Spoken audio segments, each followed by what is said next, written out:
Hi, I'm Tyra G, your host of Frankly Speaking with Tyra G. Welcome again to our virtual global gathering of phenomenal women and those who love you. You, mothers, daughters, grand and great-grandmothers, fearsome and generous, humble and honest in pursuit of new possibilities and purpose. We dig deep and we come up strong. For those of you joining us for the first time, each month we explore a new theme inspired by you. Yes, I said inspired by you. Together we bravely walk into places where tradition has taught us there are some things we just don't talk about. But not at this table. And no matter how hard judgment knocks, it will not get in. Beloved ladies, here we live beyond the wreckage. This month's theme is This Is Us. It's all about who we are, what we believe, what drives us, what causes us to fall, what brings us joy. Every week we meet here for 1 hour to experience, encourage, empower each other. We're going to share some aha moments and some stories that have been left in our pocket for too long. Every week we start with where we are. Although many of your voices will speak light into the darkness, there is no insignificant person around this table. Each show has 3 segments, the beginning, the middle, and the end. The first segment is where I walk you in and set the table for the show. The middle is our Sister Talk centerpiece, where one of you phenomenal, generous, and fearless women join me in the interview seat. I named the last segment, It's Not Over. This is where I deposit some empowerment and encouragement thoughts for you to take with. Think of it as a spiritual doggy bag, just in case your soul needs a pickup and a snack while we're apart. You're listening to Radio Fairfax, Virginia, on your TV, computer, or mobile device, and we are webcast worldwide on the internet at www.radiofairfax.org. Now, should you miss us, don't worry. You can catch up with us on our YouTube channel, Frankly Speaking with Tyra G.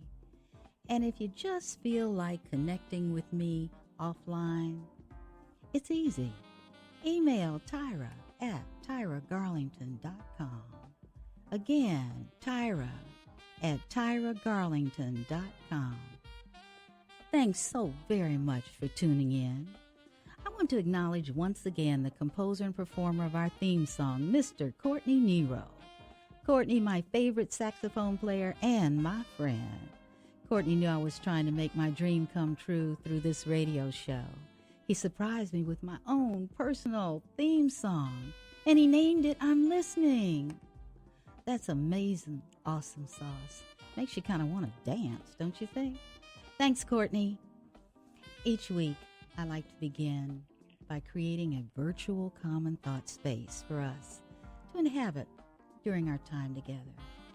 I found the easiest way to do that is to ask one of my favorite questions, what if?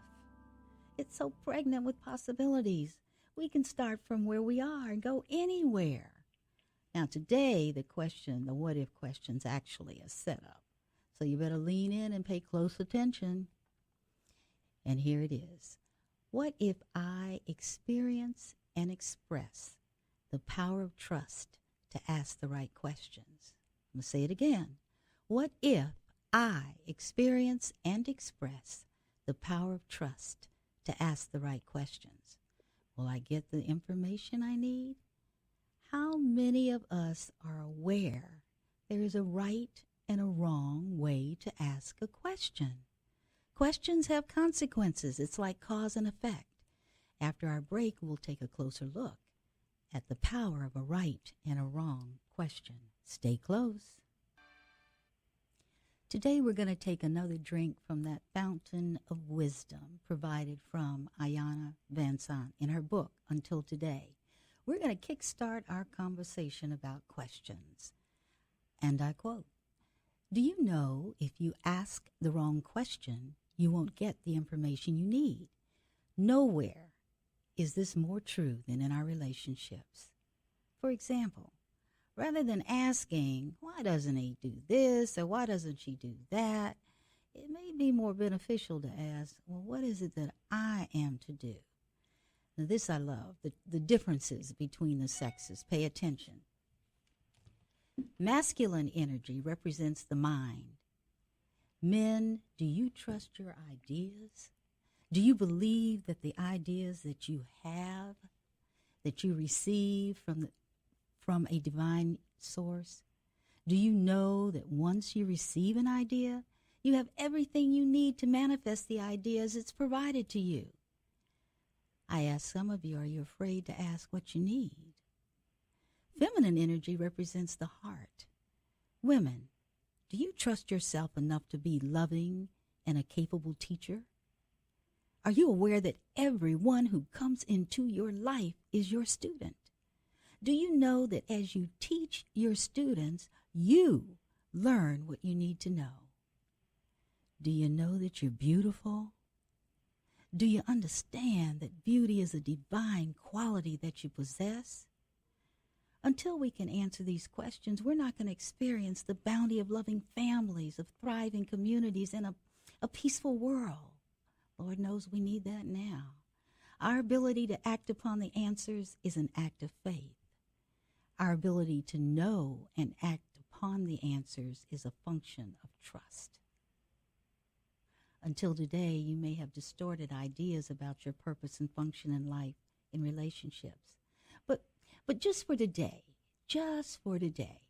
take time to consider some questions that you may not have asked yourself. Your affirmation for today is this: I am devoted to asking the right questions about myself and my purpose. Come on now, repeat after me. I am devoted to asking the right questions about myself and my purpose. This week's phenomenal woman who has volunteered to sit in the interview chair and share in a heart-to-heart and spirit-to-spirit conversation is Ms. Ilinda Reese from Cleveland, Ohio. Now, Ilinda is a veteran of supporting people through growth and transformation and into living their best life. And in that process, she knows a lot about questions and the effectiveness and the efficiency of asking the right ones. Now, other people who know Ilinda describe her as a dynamic and inspirational speaker. Somebody else says she's candid about getting out of an abusive marriage and being a survivor. Ilinda captivates audience when she speaks passionately about domestic violence and the empowerment of women. We want to focus on that some today. I love this. Ilinda is called a transition physician. She's an author, a TV personality, a transition coach, and a motivational speaker. Another quote I read is, she is a true gem. And Ilinda submitted a bio to let you know a little bit more about her. I'm just going to pick some key words that jumped out at me. She's a passionate coach. She wants people to live their best life. Now, this is big. She is a change accelerator. Now, we're going to ask her to break that down in a few minutes. But she's been this change accelerator and a popular seminar leader for 20-plus years. Reese has presented to Fortune 500 companies as well as nonprofit agencies. She's a regular to radio. She's been on Radio 1, WZAK 93.1. She's been on TV8. She's had her own TV talk show. She demonstrates her ability to communicate, and she has a quick wit, which we will find out as well. She has been sharing her gifts throughout the United States and Europe. You can't sit with Ilinda and in her authentic self, without her challenging you to change your patterns and generate a mind shift to enhance your interactions. Her first book, now listen to this, I love this. Her first book by 220 Communications is called, If I'm Looking for a Prince, Why Am I Still Kissing Frogs? And challenges you to stop it. Now, I parked right there on that because I have been kissing some frogs. Yeah, I need to change some behavior.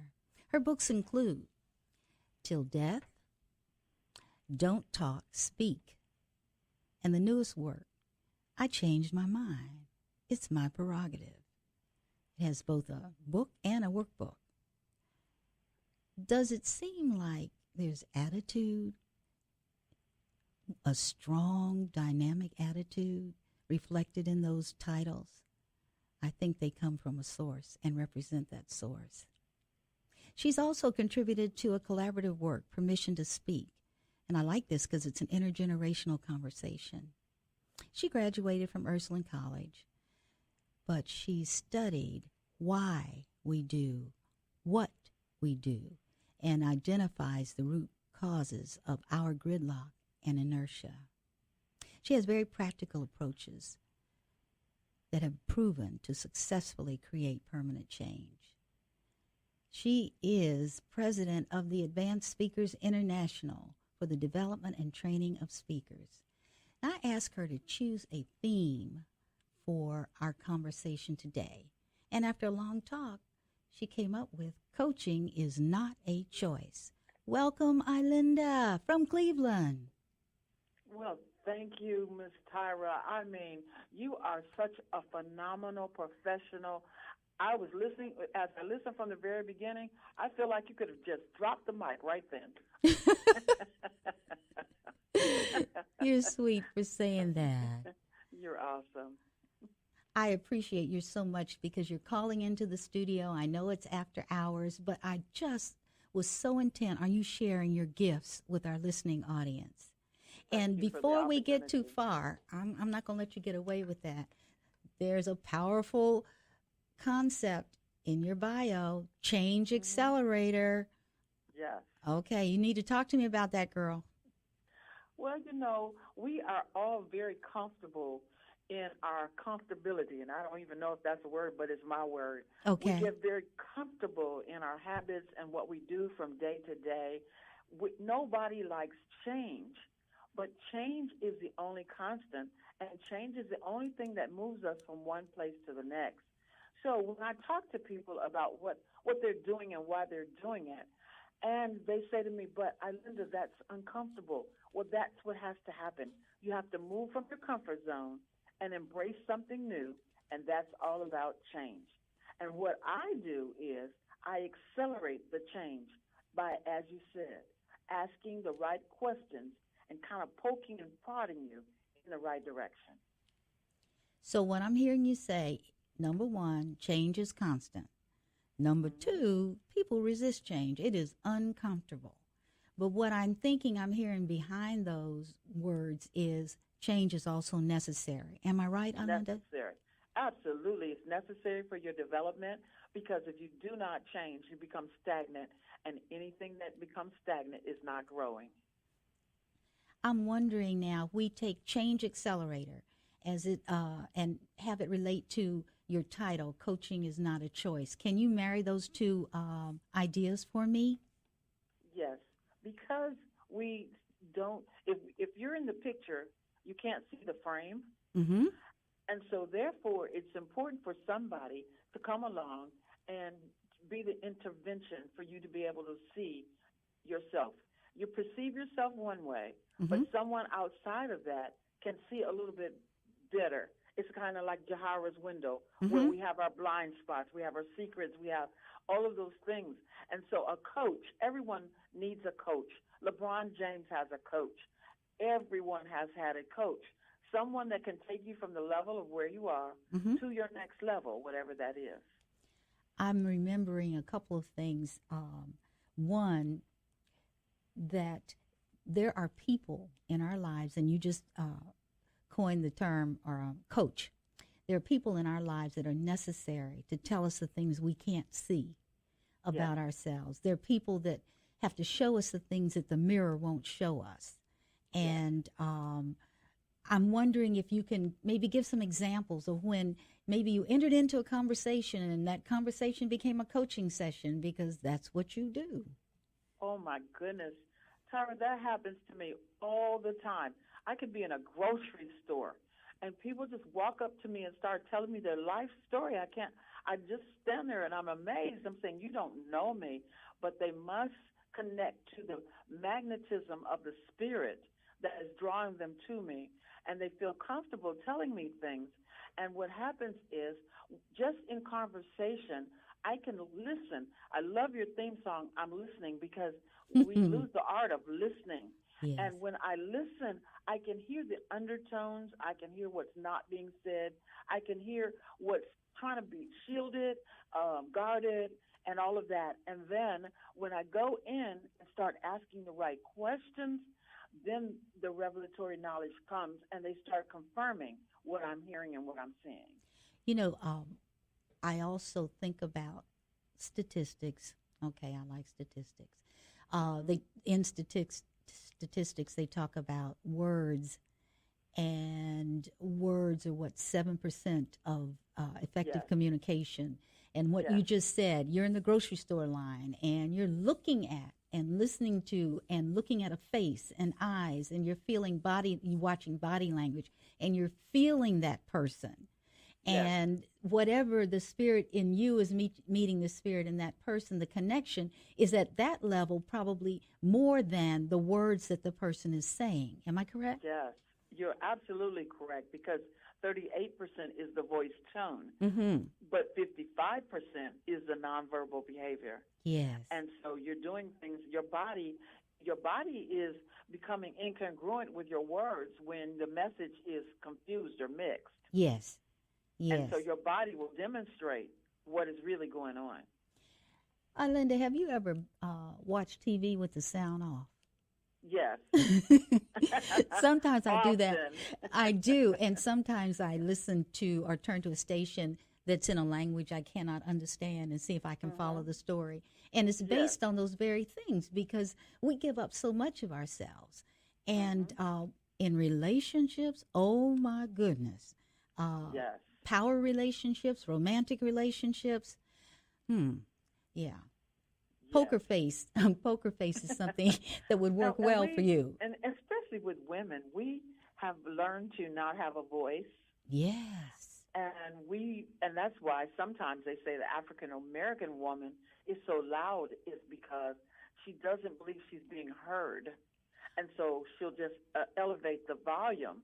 But we don't feel like we have a voice. So therefore, a lot of things we'll take internal, and we'll go internal. And then we exhibit with the behaviors, and someone says, "What's wrong?" And we say, "Nothing." There's nothing. Yes. Nothing's wrong. Yes. Well, that's a lie, and your body is saying that's a lie. But I'm trying to get past it by asking you some questions to which you're resisting, but I know that it's not true.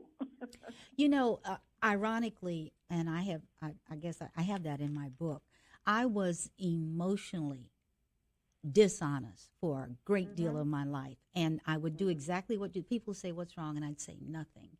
And what I realized was that I had a nonverbal mask that I was wearing. Yes. And it takes someone who wants to know you to look beyond the mask. Yes. And so I became isolated because I was telling a lie. And people that didn't care just listened to the lie. Let it go. Yeah. Sure. Yeah. Even when I say to you, "How are you doing?" Most of us are ready for, "I'm fine," and we just keep walking. But if I say, "Well, I'm not doing very well. I'm having some issues today," they're like, "Okay, great. See you later." They never even heard me. I know. Yes. And I think that a lot of that has happened as a result of how fast the world is, how fast we can get information. We have so many things that are getting into us all the time, 24/7, all kinds of triggers is what we have to respond to. And I've watched mothers in stores with their little ones, and the little ones are trying to have a conversation or say something, and the mother's tired. And she has an answer she has an answer for a question that hasn't been asked. Yes. And I think, look at what we're doing. Yes, and she has an agenda to get in the store and get out of the store. And she's already told the child before they go in there, "I'm not buying you anything. Don't ask for anything. Yes. And just be quiet. Absolutely. Absolutely. And Well, children don't listen to those rules. no. And the thing about it is, though, I kind of hate that we program that out of our children, all of it, Yes, because if we could get them to continue to ask questions, they could be more creative problem solvers and be more absolutely. critical thinkers. Yes, yes. And we don't teach our children to ask questions because we don't want them to ask us questions. Yeah. And I think we're getting some negative consequences with our teenagers, our Yes. preteens. Hmm. The dinner table conversations have now become a part of a phone, Yes. and they don't really mind if you don't talk to them because they have Hmm. a community of people ready to listen and sometimes hurt them or expose them to things Yes, they, yeah. that's it. Because that's it right there. You hit it right on the head because they're not they're going to their community, but their community does not have the right answers. So therefore, when they ask the questions, the preconceived ideas in the question to their peers, they get the wrong answer and they operate and make their decision based on that rather than having it come from someone that cares about them. Yeah, the caring piece. Hmm. Um, what I always smile at with my eyes, but it hurts my heart when I see a young woman and a young man sitting at a table, obviously out for a date, on their Hmm. phones, and no Yes. contact, no None. intimacy being created. And I'm thinking, Yes. where will they learn what they need? But Yes. one of the workshops you give, which I think is kind of cool, where you turn confrontation into conversations and Hmm. embracing successful communication styles. I wonder if we can tie that back to our question for today. In trying to embrace successful communication styles, what kind of questions would be helpful to us? There's a statement that I like to live by that says, when we are sufficiently tired of getting the wrong answers from society, we'll seek the right answers from the inside, from ourselves, from the essence of who we are. Well, Hmm. the problem becomes when I am feeling anger, Mm-hmm. then I am going to direct that anger towards a person Mm-hmm. versus internalizing and asking myself, what about this situation is causing me to feel the emotion of anger? Mm-hmm. Because anger is only a secondary emotion. It's not the first emotion that I experience. So if I'm out with let's say the mate, and I'm talking with someone, and that mate comes back and says, "Who is that? And why are you talking to that person?" and starts getting angry, usually we will address the anger versus the emotion that caused the anger in the first place. Yeah, I So, think yeah.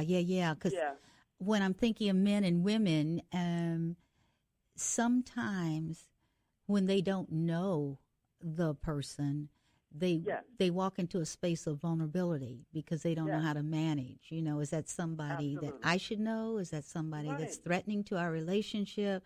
Yes. And And it's, that's exactly it. That's mm-hmm, exactly it. And I'm feeling threatened.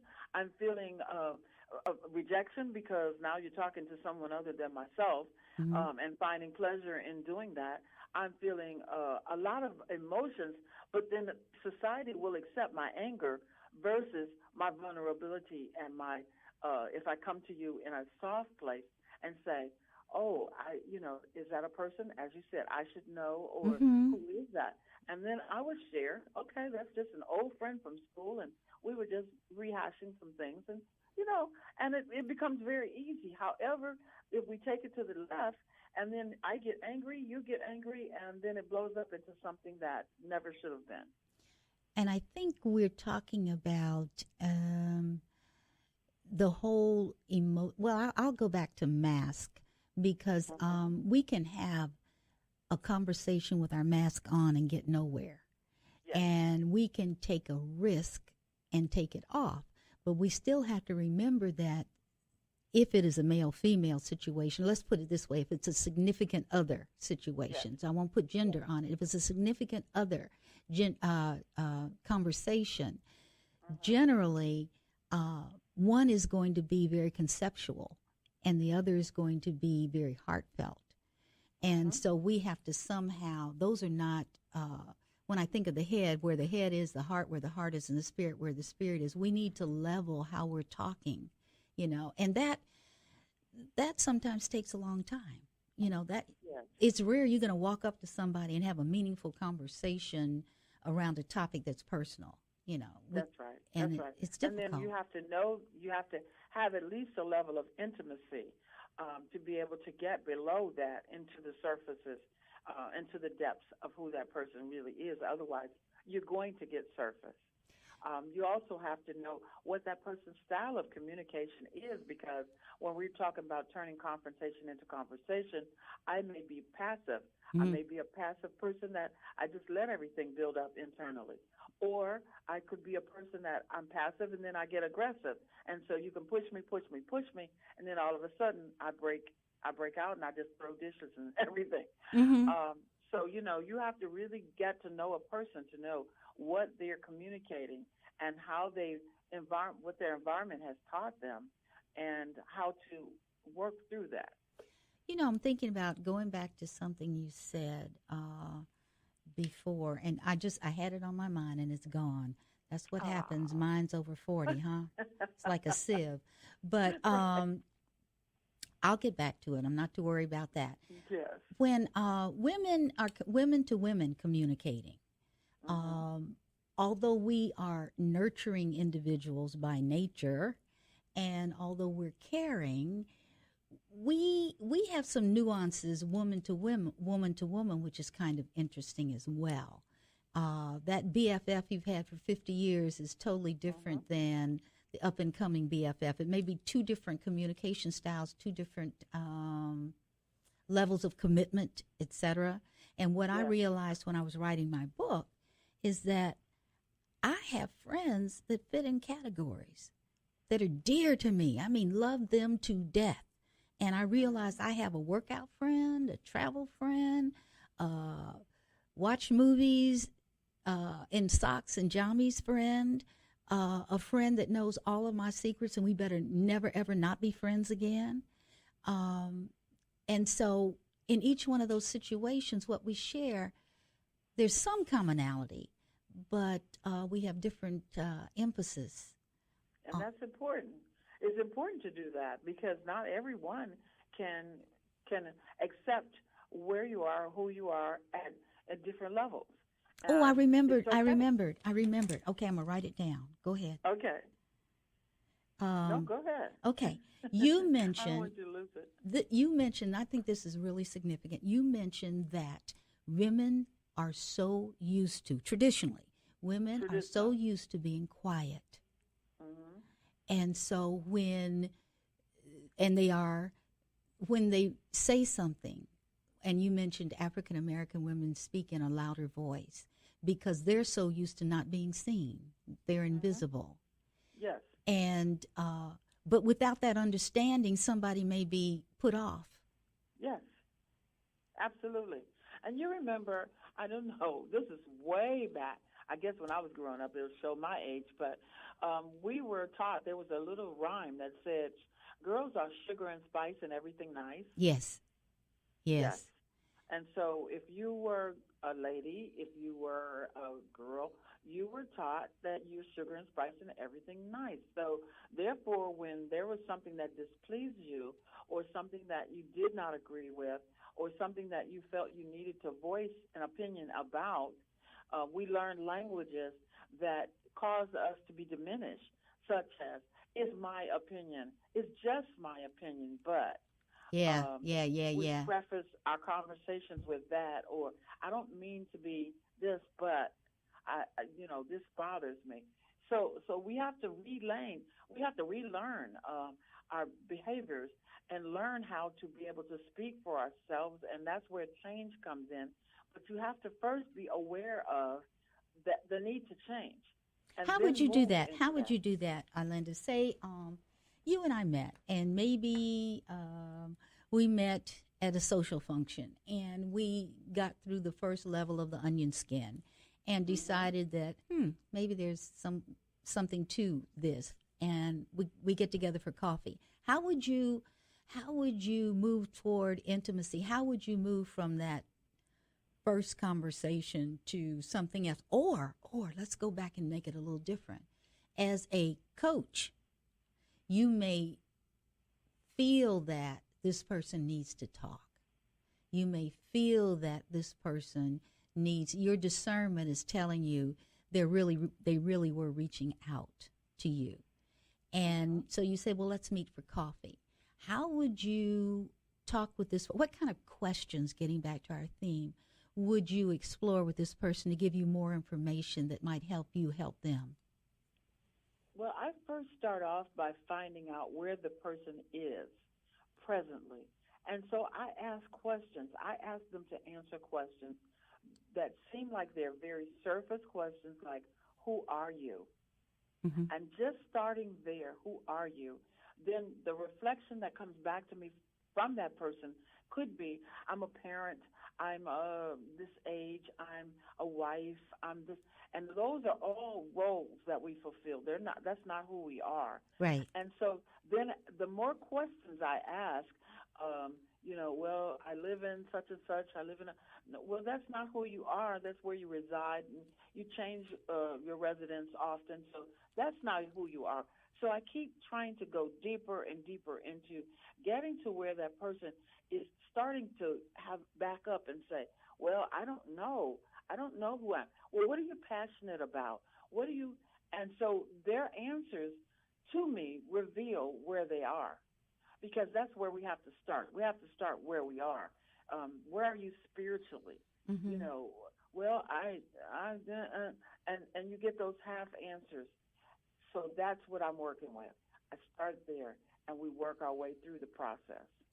So I had a conversation with someone recently, a dear friend who is falling apart, and we met for tea, and maybe you and I can role play what happened. I'll be her and you be you. That's not a role play. Yeah, that's a role play. Yes. Okay. All right. So we're meeting for tea, and you're there earlier, and I come to the table, and you now we've been friends for a long time, and you sense that something is wrong. So we greet each other with a hug, and what would be maybe the first thing that you would say to me? I would say to you, tell me how you're feeling today. Okay. Just something simple. How are you feeling today? And then say, oh, no, you're role-playing, so you can give me an answer. I will. Go ahead. Ilinda, I am miserable. I have no reason to be miserable. I love teaching at the community college, but at the same time, I don't get to write anymore. I love writing poetry. And the kids are doing great in school, except I'm having a hard time helping them with some of their advanced math. And for some reason, I can't get the kids to figure out why they need closets when the floor is someplace that they can see everything they need. And lately, they don't want to get up in the morning, and neither do I. Maybe it's because of all the after-school activities. Maybe they're tired. I don't know. Wow. That means to me that you're thinking, you're processing the wrong questions. Because you're now saying to me, you're saying you're miserable. However, you just turned that around and said, but I don't have any reason to be miserable. Mm-hmm. Really, you should be asking yourself, what is it that's causing you to feel that? What is the focus? Let's zoom in and magnify what the real issues are. Because you've turned it over to the children and wonder why the children are not doing what you need them to do. We need to back it up and find out what it is in your spirit, what it is that's causing you each day you get up to not feel fulfilled, not feel passionate, not feel on fire for life. I think, Ilinda, I think you hit on something, because I did two things, I guess. I am miserable. I feel miserable. And I think I was feeling guilty for feeling miserable, because if you look at my life, if someone else looked at my life, they would go Yes. like, whoa, that's really cool. And then on Yes. top of that, check this out. My husband just got this huge promotion. The money's wonderful, except he's gone 2 weeks out of the month. So I have to do Yes. everything. Yes. And And the money's not a motivator. yeah, It's not. And it's not at the heart of who you are. So we need to really work the process to find out who you really are, what excites you, what ignites you, what really is what you want to do and leave a legacy for your life. That's what we need to find out. And that we can do through a series of questions and conversations. And I am willing to work with you and coach you through that process if you're willing to allow me as your friend. well, I don't know. I'm feeling a little nervous about that because I know, well, we've been friends for a while.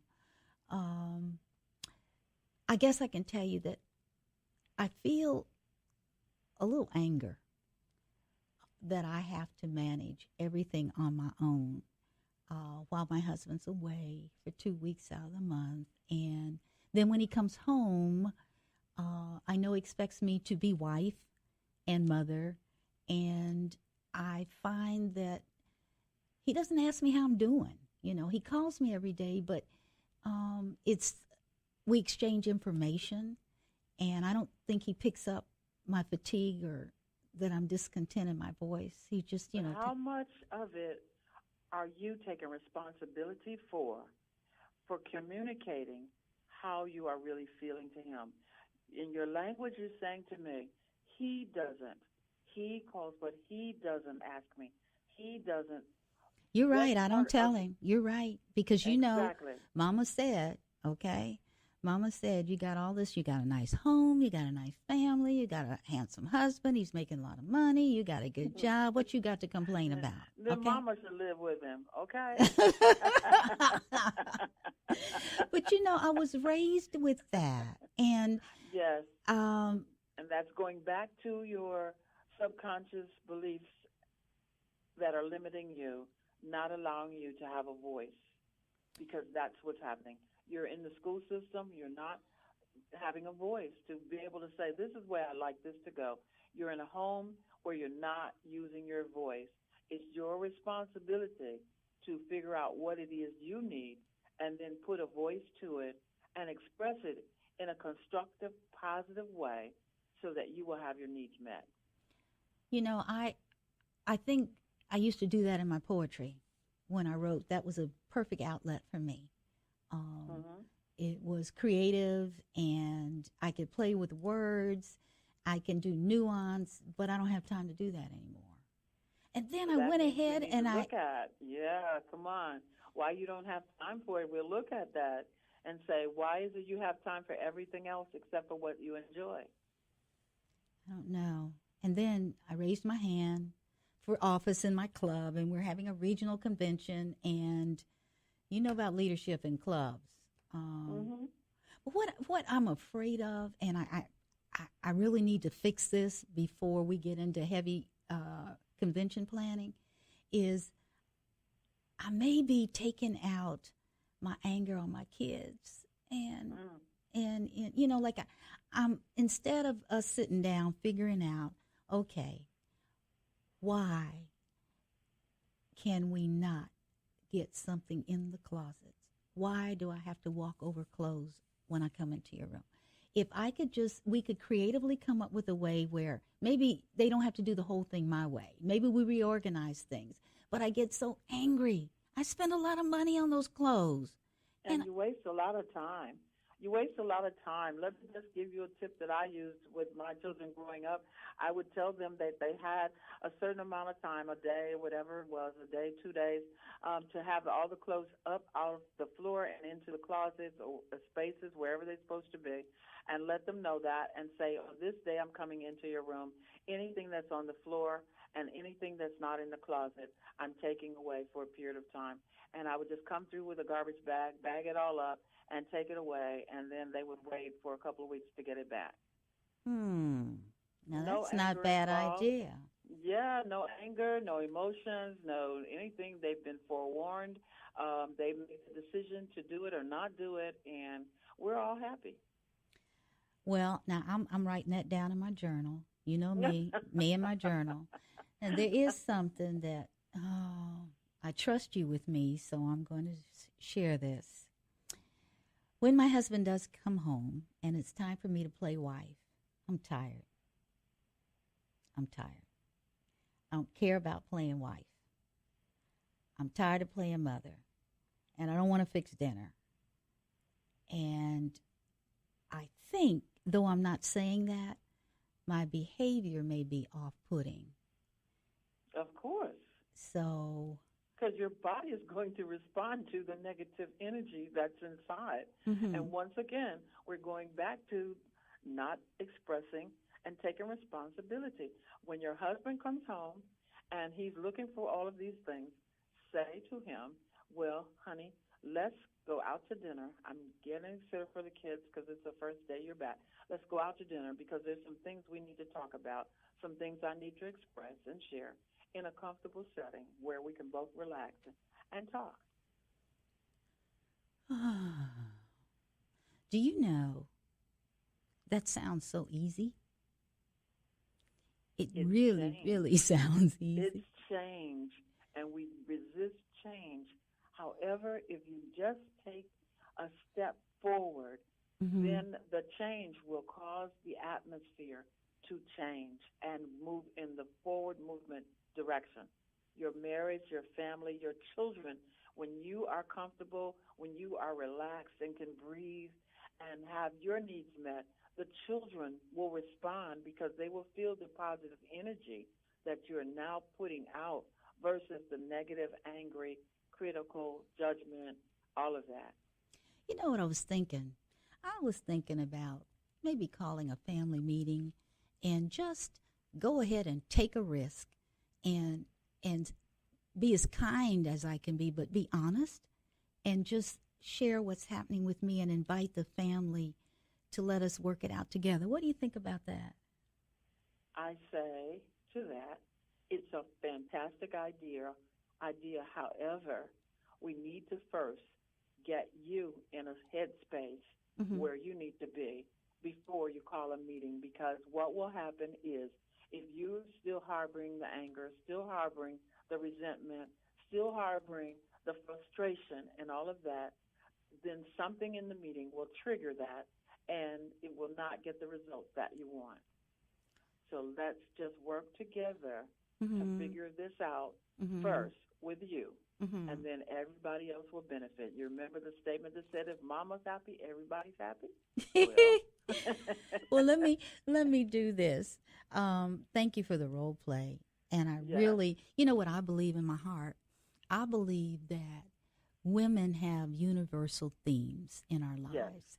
And it's how we put our stories together that sets us apart. But I believe some of the things that we talked about, there are women listening that have the same issues.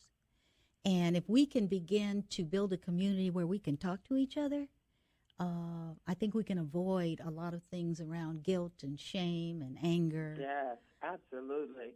And you find out that if everyone else, a lot of others are experiencing the same thing, then there's no shame, there's no guilt, there's no embarrassment because I'm in this place. Yes. It's just a familiar place. And so what we just did was resonating with someone to say, oh, that's a solution. I hadn't thought of that. And so when you have a community where you can talk to people and you can share, even when you're sharing with a coach, then you find out that what you're thinking is not so far off limits. Yes, yes. You know, and so you start feeling good about it. So I'm hoping that it resonated with someone to say, yes, I need to reach out and talk to someone. Well, I'll tell you what, we're going to take a break. And after we do, you get a chance to read your letter to your younger self. And maybe we will get some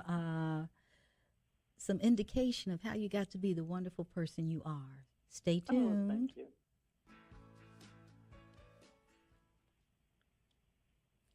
And now, Ilinda, it's your turn.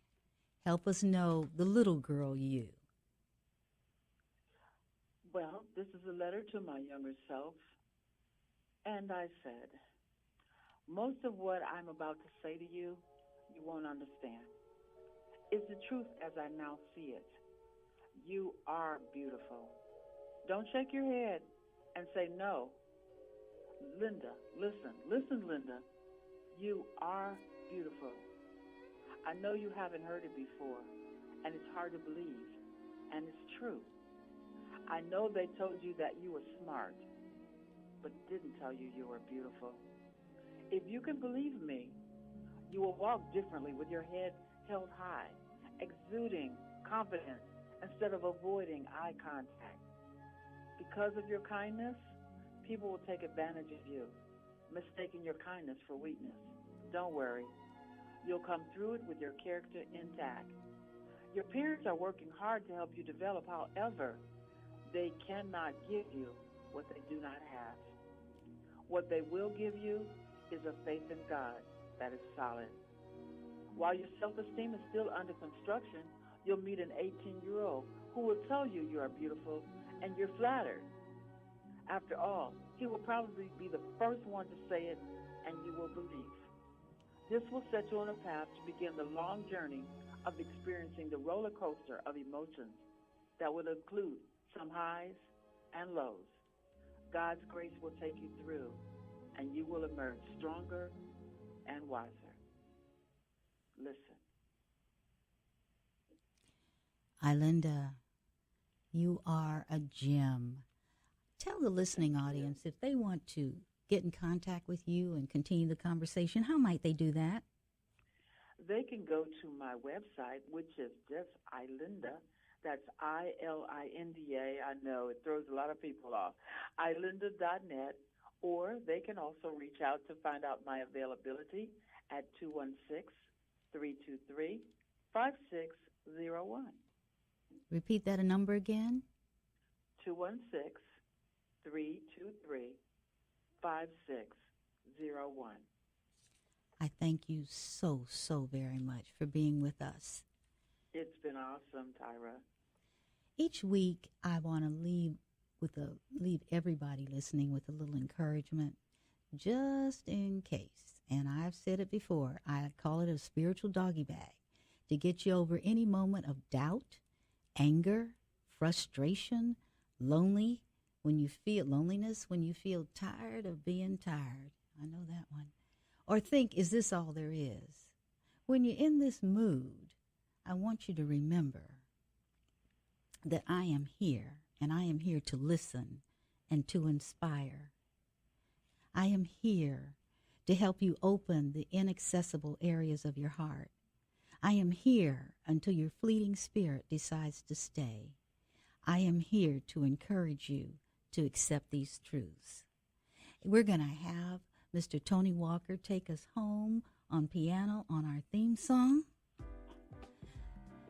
Add to that doggy bag a ribbon which says, "You are worthy. You are not alone. You are not your circumstances.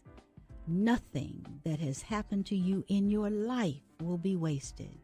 You have everything within you need to thrive. Refuse to be refused. Your voice has saved you."